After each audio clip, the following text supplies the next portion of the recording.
Hi, everybody. Welcome to another edition of Tinnitist TV. Today, I want to introduce you to Clockwise On Fire, an incredible new duo from Philadelphia. They were formed by longtime friends and multi-instrumentalists Tim Arnold and Brian Lynch. You might have heard of Tim Arnold because he used to be the drummer in the indie folk band Good Old War. But take it from me, Clockwise On Fire don't sound anything like Good Old War. Their music is this wild, freaky, vibrant, shape-shifting concoction. It's a combination of rock and psychedelia and prog and funk and pretty much anything else they feel like adding to the mix. And it's all topped with smart, funny lyrics that are delivered with plenty of attitude. They're a little like Frank Zappa and a little like Primus. And the latter is no surprise, since both of these guys once played in a Primus tribute band. But really, their new self-titled debut album doesn't sound like anything else you've heard lately, and that's pretty impressive on its own. But what might be even more impressive is that they made it all long distance while Arnold was living in Atlanta and trading files back and forth with Lynch. Arnold has since moved back to Philly so that now they can work together in person, and where both of them recently talked to me about their unique sound, their musical influences, their creative approach, their crazy album cover, and more. Here's how it went. All right, guys. Well, first of all, thanks so much for your time today. It's a real pleasure to meet both of you. Big fan of the album. Thank you very much. It's great to meet you too. Yeah, well, and so as I understand it, the project Clockwise on Fire is fairly new, but your musical partnership goes back quite a ways. Have I got that right? Yeah. It goes back all the way to the beginning, basically. We like learned our instruments together. Just by like experimenting and like pushing each other and like learn how to jam and stuff. So we would play in my parents' basement or Brian's parents' basement, wherever we really could. And we would just like do weird stuff down there for hours and hours. And our parents would just kind of be like, what is happening to my children? But it was great. And how did that evolve into this? Because I know you guys have obviously gone off and done other things. Tim, you were obviously in Good Old War, and you know, Brian, you've done other stuff too. So how did you get from there to here? You want me to take that one, Lynch, or you got it? Go ahead. Sure. I feel like, I mean, we've always like kept in touch. You know what I mean? We never weren't friends. So it's like, we've always had that.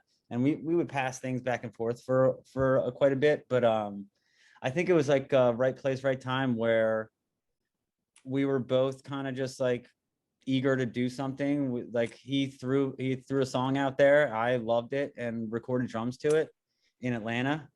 And it was like, oh, okay, this is really cool. What else you got? And he sent me more. And then it was like every single one was like better than the last. It was like not necessarily better, but like it was just like they were all good, you know? So it's like each one was super exciting. And then eventually we were like, we got to do this like for real. And then I visited like last Christmas because like basically everyone I know is here. And I turned to Hannah and I was like, we got to just move back. And she was like, yeah, I think we should too. And I was like, all right, it's on. That's all I needed to hear. I just needed her permission, you know what I mean, to like relocate our entire family. And she was into it. So thankfully, that's where we are now. I mean, that's a vote of confidence for the band, if anything is, right? I know. Yeah. Right. Honestly. It's pretty great. And we actually have like a lot of support. And like, that's so huge. I feel like, you know, all our family members, you know, most of our friends are like really supportive and stuff. So they were like, sounds great. And anytime you hear that, you're like, let's make more, you know? It does sound great. The thing is, it sounds drastically different from a lot of things you hear today. I mean, how do you know, are you guys trying to fit in somewhere or trying not to fit in anywhere? You know? I don't even think that came into mind, you know? I think we're just doing whatever we want to do.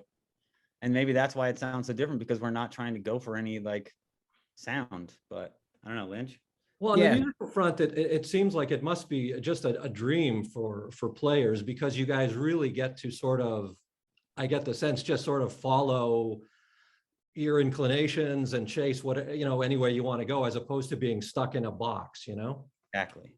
Yeah, I agree. I mean, like Tim said, it's really just unfolding. It's just, hey, I've got a bunch of ideas. He's got a bunch of ideas. We're throwing them together. We're seeing what sticks. And there's really no agenda or like no line we're trying to follow. We're really just whatever we feel like doing on that day. And the little bit we've been able to jam since he's been up here, when we're just kind of going off and improvising a little bit, it's the same thing. That it's going in different directions. I think that's just kind of both of our styles. We just have a lot of different tastes, and we just follow it on wherever we're feeling that day. We just follow that Well, feeling. let's talk a little more about how these songs were written, because I mean, it doesn't sound like you guys are doing, traditional songwriting in terms of coming in with, here I've got these lyrics and here's the verse and here's the chorus. I almost get the sense from listening to the songs that some of them are kind of like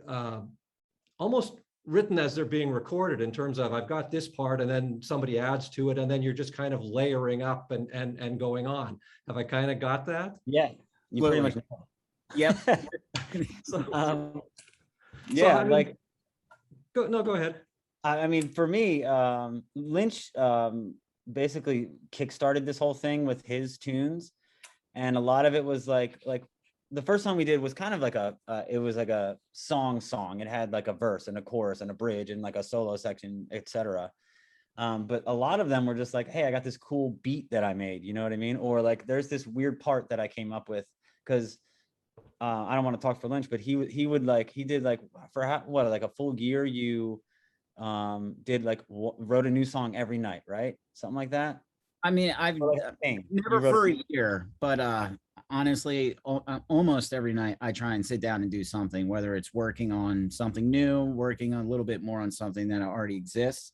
But a couple times over the past like 15 years, I've tried to do a month straight where I recorded some idea or some semblance of an idea, So I've done that a few times, and a few of these kind of came out from that, but they were very undeveloped, So, which is to be expected when you only get 2 hours at night, working on something.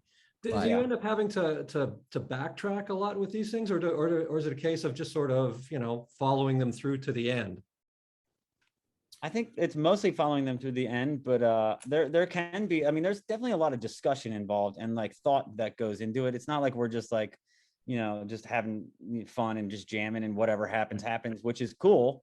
But I mean, there's definitely a lot of discussion, hours of texting and phone calls and FaceTimes. And I mean, I learned how to do Pro Tools just so I could record this stuff, you know what I mean? And I always like shied away from that stuff just because I'm not like great with computers, but a lot went into it. But it is like a thing where he would send me a part, I would put a drum beat on it or whatever. And then I'd be like, okay, it needs another part. And then he would make another part and I'd be like, cool. And then I would write vocals. At least for me, this time I did it a little differently than I mostly do, because I wrote the words first and then kind of like squeeze them into weird melodies. Whereas normally, for example, in Good Old War, if I'm writing like a song, I'll think of a melody and then put words to that melody. So I kind of did it backwards. But yeah, it is like just built basically. Like we come in with one part sometimes and then build it into a song. Yeah, and I mean, I totally get what you're saying, because listening to the songs, to me, they're kind of hit this perfect balance between, they've got this sort of organic flow to them, but they're definitely cerebral at the same time. I mean, as you said, it's not just you guys going off willy-nilly. It's not right. It's not free jazz. No. But this is also not minimalism by any stretch of the imagination. I can show you that just by looking around our studio setup. We're both going to be playing several keyboards and our primary instruments at the same time. So there's not much minimalistic about it. It's actually, sometimes my head explodes trying to figure out how we're going to use technology to make this happen live, just the two of us. But we're almost there. Yeah, I wanted to ask that. I mean, I mean, sounds like you would need 3 or 4 guys on stage with you, or play to tracks. Yeah, I mean, there's some tracks and but a lot of it is like looping, you know. And with Ableton, you can like, it's not like where you just set a loop and then it goes for the rest of the song. You can like map it out and like have it stop at certain parts and stuff. So there is some tracks and there's some looping and some computer magic, but you know, we try and keep the hard stuff and the cool stuff just totally performed live. So when you're writing in this manner, though, how do you know when you're finished? Good question. It's a good question. Yeah, I mean, I think like Tim described how we were going back and forth so much. You know, there's so many texts, and like he was saying, the parts were kind of built upon, and then we would kind of produce it a little bit, transition, put some little effects on things, put some cool delays, reverbs, and transition things like that. But it just seemed like, okay, well, all right, I should interrupt myself real quick. We knew we were going to be sending this to Tim's good friend, Jason Cupp, who's really good producer, mixer, engineer, master, all of that stuff. So knowing that we were going to send it to him, we didn't have to go insane on the mix because we knew we were going to put it in someone else's better hands. So it was more like once we arrived at a final structure and pretty much the like blueprint of the song, we knew someone else was going to make it sound a little bit more polished. Yeah. So once we got there and liked all the transitions, the effects, and all that type of like the taste stuff, like our choices and the sound of this keyboard and this guitar sound and this drum beat, you know, then we were like, okay, this sounds like a song. Let's send it off. So that was how I felt, how we got there. Yeah. And I think we just kind of like, it was pretty cool too with the writing process because we agree a lot, you know. There was never really like, you know, super contentious things where like, I gotta have this part in there. And normally like that can happen, but we weren't precious with really anything. And if we were, then it was like, okay, cool. You know what I mean? Then let's keep it if you really love it. But we also kind of like had this discussion too, where it's like, we have to disagree with each other and still be cool about it. We have to definitely be open to anything, you know what I mean? And at least try it, because one of the things that happens in my experience and a lot of songwriting is like, I'll be like, oh, what if we do this? And someone's like, that's not cool. Let's not do that. When I'm like hearing it in my head, I'm like, this is going to be awesome. And you know what? Sometimes I'll try it and it's not awesome, but at least I try it. You know what I mean? How close do these songs get to sounding like what you're hearing in your head? What was the question? How close do these songs get to sounding like what you're hearing in your head? I mean, anytime I heard anything in my head, I did it. So they sound close. And I think Lynch did too. And it was always like, cool, love it. And that's the fun thing too. Like every time he would send me back something, it was just like, oh, this is so cool. You know what I mean? And it was so exciting every time. So it's like just a lot of fun. And that's one of the things that Keith from Good Old War was telling me. And what really kind of like got my juices flowing too, and made me want to work harder at it, was like, it just sounds like you guys are having a fun time. And I think that is like, that is definitely the vibe. You know what I mean? Because we're just jamming, loving music, and just doing what we like to do, you know? Yeah, and I mean, I love that it's kind of impossible to categorize. I mean, you know, listening to it, it's like, okay, there's funk in there, but there's prog, there's psychedelic, there's kind of everything but the kitchen sink. How do you, or do you even have to categorize it? No, I feel like that's been a hurdle for me. My entire music career was like, everyone's like, what kind of music do you play? And I'm just like, I don't know. But I mean, with this, it's definitely like, I don't know, but I don't care anymore. Like, I just want to make stuff that I think is cool. And I like, if people are like stumped on where to classify it, that's okay with me. You know what I mean? And I know that too. I would say what you basically just said. Like it's a little bit funky. There's some prog in there. You know, it's psychedelic. I basically just describe it exactly how you just said it to us. You know. Yeah. Well, exactly. You have to create a new genre. Psychofunka progadelica. Done. You just did it. Write that down, Lynch. How do you spell that? Any way you want, obviously. That's great. But honestly, like that's what it is, you know. I just wanted it to be freak music and like just go for it. And I mean, I heard Dig, obviously, which was the first single, and I went, oh, okay, these guys are onto something. But you know, and then I heard the second single and went, oh, okay, they're sticking with it. And then I Yeah. heard the whole album and went, oh, okay, motherfuckers be tripping. You know? Yes, exactly. Exactly So right. what is the optimum listening scenario for this album? How should people approach this album? I don't know. I just hope that everyone has the same reaction that you have, basically. You know, you could be like, okay, you know, get real stoned, turn off all the lights, and you know, listen to it in the dark with like a strobe light on, how I used to listen to Pink Floyd when I was a teenager. But I don't know. However you enjoy it. I really don't. I don't know. Nor am I that concerned about how. As long as they dig it, you know what I mean. Uh-huh. And if they don't dig it, that's fine too. I knew it. There's your number one fan. Yeah. Say hi, Billy. Aside from that, do you like your dad's music? Yeah. Okay. Okay.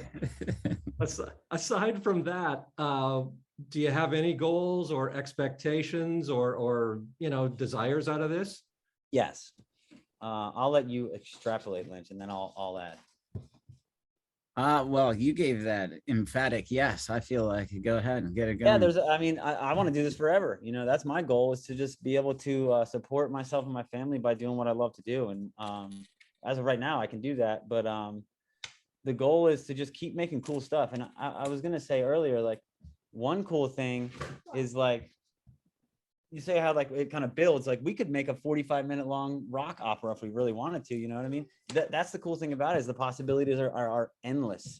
We can make any kind of record we want. We can make an ambient record next time. Right. And that's like, the goal is just to keep pushing it and keep doing whatever the fuck we want to do. Now Yeah. that you're in the same city, though, I mean, you know, given that you started off doing this thing by email, sending tracks back and forth, now that you can be in the same room together, how does that change the creative dynamic? Well, right now we're like kind of mainly focused on figuring out how to play these, you know, live together.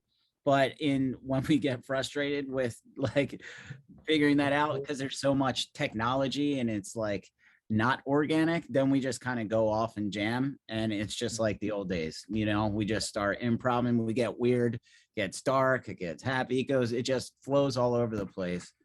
And that's something that we weren't able to do through this process at all. So now bringing that into the songs is just like so exciting to be able to do that. Right. It must be different though, because it's the instantaneous back and forth as opposed to the delayed back and forth, right? Yeah. And Yeah, we could still do the delayed back and forth too, you know, because like, I mean, we don't have the exact same schedule. So there's times when our schedules don't overlap, and I'm at the studio and he's not, you know what I mean? And I like to just lay down tracks and record stuff. So, I mean, we can still do, and I'm sure we will still have that dynamic, but I'm excited to see what happens when we're in the same room together and we can both like weigh in on every idea as it's happening. You know what I mean? Yeah. So yeah, I mean, the possibilities are literally endless. It's so wonderful and exciting. So Explain the band name to me. What does it mean? it's a lyric of one of the songs, and we couldn't agree on a band name. So But that's not totally true. We had a couple. True. Oh yeah, you're right. We had a couple that we were trying to use a lyric from somebody else's song, and we were kind of going down the route of the Talking Heads because we both love Talking Heads, you know. And every time we liked some kind of lyric, we'd go, like, we settled on one, and then we went and we're like, okay, cool, this is our band name now. And then we went on to Instagram and it was taken. Or it wasn't taken on Instagram, then we went to Spotify after we had already made the Instagram with the band name. And oh, there's already, this band is on Spotify.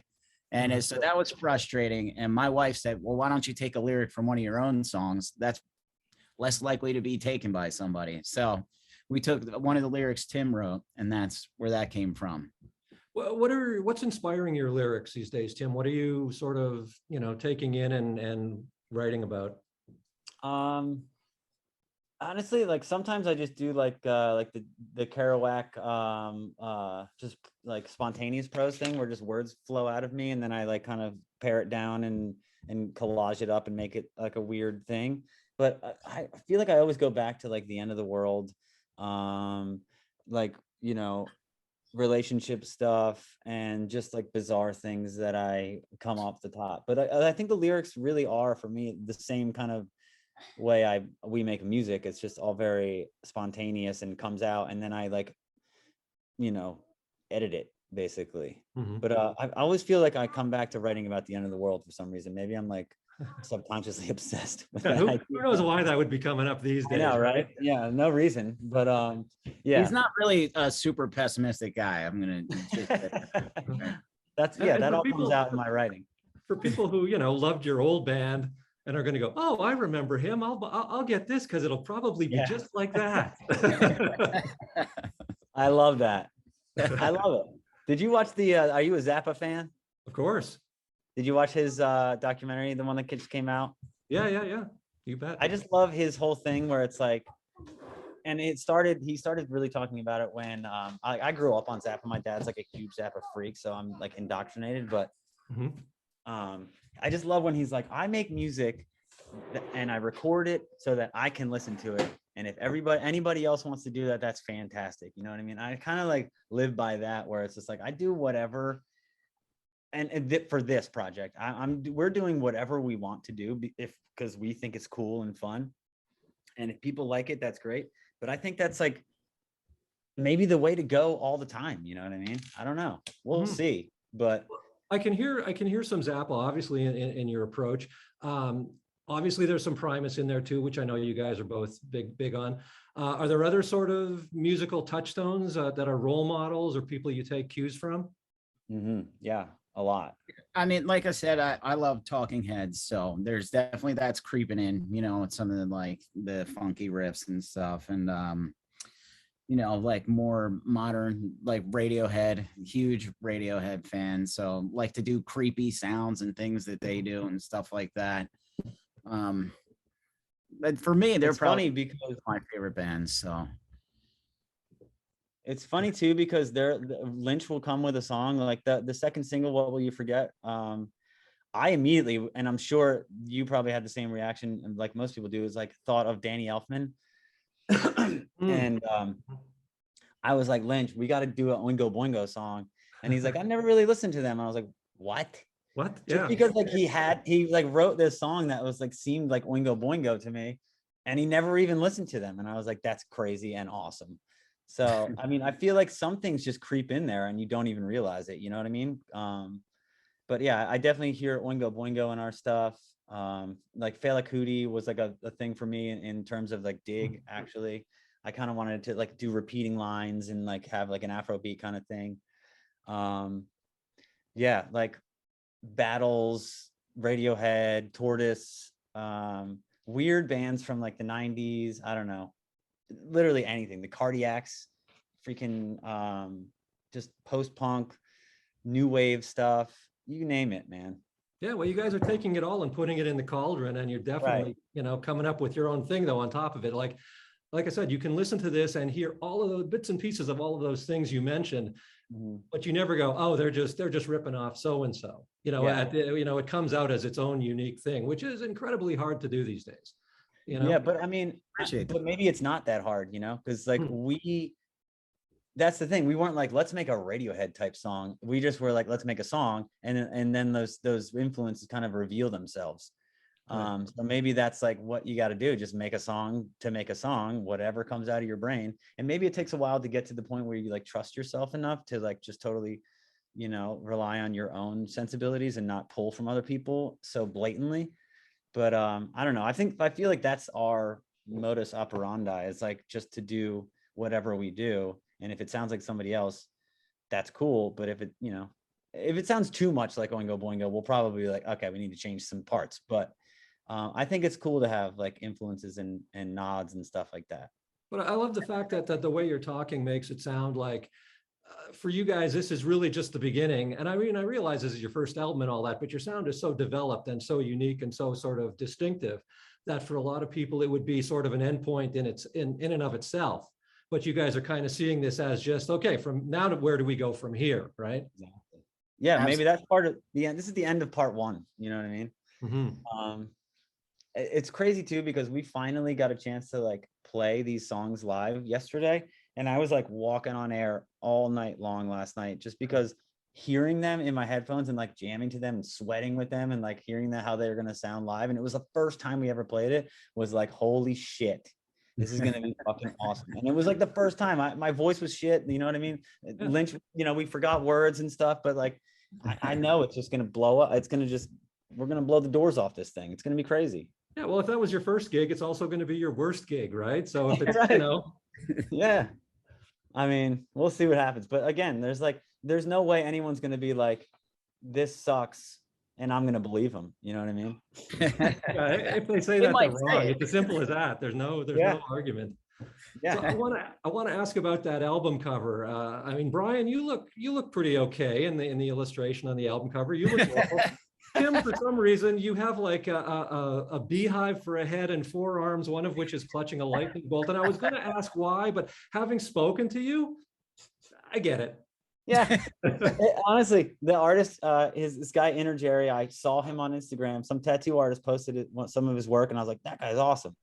I randomly hit him up and said, what's your rate? You know what I mean? For an album cover. And he was like, responded immediately, gave us an awesome deal, and just like knocked it out of the park every time. And that's another thing with our thing. We didn't ask questions, and we didn't edit any of his stuff or really give him that much feedback. We let him go crazy. He produced it. We loved every minute of it. And there it is. You know what I mean? If he wants to make me some snake-headed man with a keyboard and a lightning bolt, go ahead, man. You know, I don't care. He's the As long as best. it looks cool. Yeah, he really, we don't really know him, but he's from Mexico. I believe he's in Mexico, and he's just, every communication with him, he's just the most enthusiastic guy ever. And it's just, I'm so happy we're working with him. I feel like I know him now just from our emails, but we want him to be part of the Clockwise On Fire family forever. We just love this guy. So are you jealous now that you were, you know, you had like a normal 2 human arms and you didn't have, you know, 4 yeah, you know what? Yeah, where's my beehive head or some kind of weird animal forming thing?